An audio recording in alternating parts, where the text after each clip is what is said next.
한 주간의 일상을 시작하는 7월 19일 월요일 새벽입니다. 오늘은 로마서 묵상 142번째 시간인데요. 로마서 10장 11절부터 12절의 말씀을 가지고 지극히 부요하시며 풍성하신 주님이라는 제목으로 하나님의 말씀을 함께 상고합니다. 로마서 10장 11절부터 12절까지의 말씀. 성경에 이르되 누구든지 그를 믿는 자는 부끄러움을 당하지 아니하리라 하니 유대인이나 헬라인이나 차별이 없습니다. 한 분이신 주께서 모든 사람의 주가 되사 그를 부르는 모든 사람에게 부요하시도다. 누구든지 주의 이름을 부르는 자는 구원을 받으리라. 아멘. 사도 바울은 어떻게 유대인뿐만 아니라 이방인들도 구원을 받을 수 있는가? 그 근거에 대해서 자세하게 이야기하고 있습니다. 그 이유는 오늘 본문 12절에서 증언하는 것처럼 그를 부르는 모든 사람에게 우리 하나님은, 우리 주님은 부요하시기 때문이라는 것이죠. 우리 주님의 부요하심 때문입니다. 주님은 결핍이 없는 분이시죠. 유대인들은 하나님의 구원, 하나님의 그 능력이 자신들에게만 미친다라고 제안하였습니다. 유대인들은 자신들만 구원받는다라고 하는 잘못된, 그릇된 선민의식 속에 빠져 있었죠.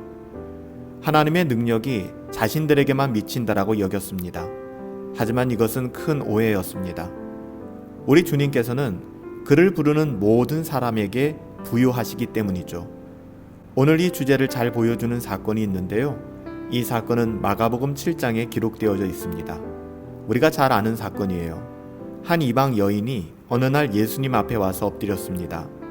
그녀는 자신의 딸에게서 귀신을 쫓아달라고 주님께 간절히 간청했죠. 이때 예수님께서는 다음과 같이 말씀하셨습니다. 자녀로 먼저 배불리 먹게 할지니 자녀의 떡을 취하여 개들에게 던짐이 마땅하지 아니하니라. 마가복음 7장 27절 말씀이죠. 사실 이것은 예수님의 진심이라기보다는 개라고 표현한, 어떻게 보면 이방 여인에 대해서 이렇게 극단적으로 말씀하신 것은 예수님의 진심이라기보다는 유대인들이 이방인에게 가지고 있었던 그 선입견을 드러내 말씀해 주신 거죠. 그러자 이방 여인은 다음과 같이 대답했습니다. 옳습니다. 하지만 상 아래 개들도 아이들이 먹던 부스러기를 먹지 않습니까? 마가복음 7장 28절이죠. 이때 예수님께서는 다음과 같이 말씀하셨어요. 이 말을 하였으니 돌아가라. 귀신이 네 딸에게서 나갔느니라. 사실 이 사건의 핵심은 이방인들도 구원받을 수 있는가에 대한 예수님의 분명한 답이셨습니다. 당시 유대인들의 생각처럼 이방인들은 개와 같아서, 여기서 개라는 표현은 구원받지 못할 존재로서의 극단적인 표현이죠. 마치 개와 같아서 절대로 구원받을 수 없는지, 아니면 이방인들도 예수님을 믿기만 하면 구원받을 수 있는지에 대한 그 신뢰를 보여주는 것입니다. 그에 대한 답은 확실합니다. 이방인들도, 아니 이방인이 아니라 그 누구라도, 선민은 없어요. 그 누구라도 예수님을 믿기만 하면 구원을 받을 수 있다는 것이죠. 하나님이 택하신 사람들은 예수님을 믿게 될 것이고 오직 예수님을 믿음으로 말미암아 구원에 이르게 된다는 사실을 말씀해 주신 것입니다. 예수님이 이방 여인의 딸을 고쳐주신 것이 바로 그 증거이죠. 사랑하는 여러분들, 예수님은 부요하십니다. 예수님에겐 그 어떤 결핍도 없어요. 그를 부르는 모든 사람에게 부요하시도다. 오늘 12절 말씀이잖아요. 다시 한번요. 오늘 12절 말씀에 보면 그를 부르는 모든 사람에게 우리 주님은 부요하십니다. 풍성하십니다. 예수님이 구원하지 못할 사람이란 존재하지 않습니다. 이 세상에서 가장 비참한 사람도, 가장 무지한 사람도, 심지어는 가장 큰 범죄자라 할지라도 그래요. 예수님 안에 있으면, 예수를 믿기만 하면 구원에 이르게 되는 것입니다. 사실 오늘 로마서를 기록하고 있는 사도 바울이야말로 이에 대한 가장 강력한 증거 아닐까요? 증인이죠. 한때 바울은 교회를 엄청나게 핍박했던 사람입니다. 바울은 신자들을 체포하고 감금하는데 앞장섰던 사람이에요. 사울이 교회를 잔멸할 새에 각 집에 들어가 남녀를 끌어다가 옥에 넘기니라. 사도행전 8장 3절 말씀이에요. 그런데요, 하나님께서는 그런 사도 바울조차 구원의 길로 인도하시고 하나님의 자녀 삼아주셨잖아요. 우리가 너무 심각한 죄인이기 때문에 우리가 이러이러해서 구원받지 못할 거야 라고 하는 것은 하나님을 모욕하는 것입니다. 우리 하나님은 부유하세요. 우리 하나님은 풍성하십니다. 우리 주님은 부유하세요. 우리 주님의 은혜는 지극히 풍성합니다. 따라서 하나님의 구원하시는 능력을 우리는 제한하지 말아야 해요.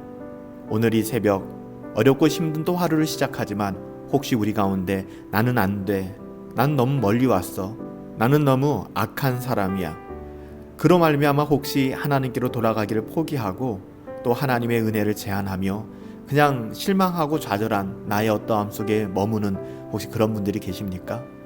돌이키세요. 돌아오시면 됩니다. 우리 주님은 부유하세요. 풍성하십니다. 예수님의 사랑에 여러분 우리는 조건을 달지 말아야 돼요. 누구든지 그가 어떤 사람이든지 상관없어요. 우리 주님께 돌아오기만 하면, 예수님을 믿기만 하면 구원을 선물로 받게 되는 것입니다. 하나님의 은혜는 지극히 풍성한 은혜예요. 에베소서 2장 7절 말씀에 보면 이는 그리스도 예수 안에서 우리에게 자비하심으로써 그 은혜의 지극히 풍성함을 오는 여러 세대에 나타내려 하심이라. 사랑하는 여러분, 주님을 부르는, 하나님을 부르는 모든 사람에게 부유하신 우리 하나님, 우리 주님으로 말미암아 위로받고 또 회복되어지며 그분의 풍성함을 누릴 수 있는 저와 여러분들 되시기를 예수님의 이름으로 축복합니다.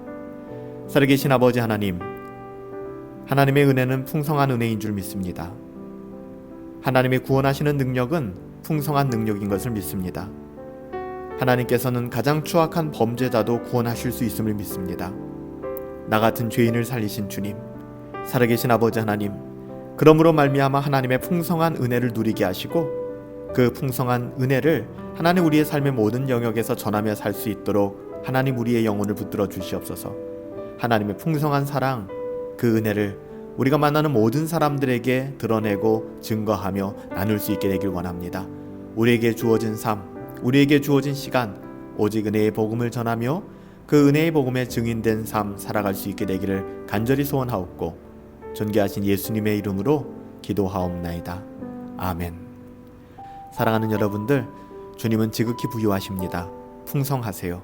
오늘도 그를 부르는 모든 사람에게 부유하신 하나님, 그 주님이 우리와 함께 하심을 잊지 말고 또 그것을 누리면서 전하면서 살 수 있게 되기를 예수님의 이름으로 축복합니다. 오늘 하루도 우리의 모든 삶의 자리에서 성령 충만하시고 행복하시고 우리 주 안에서 함께 승리합시다.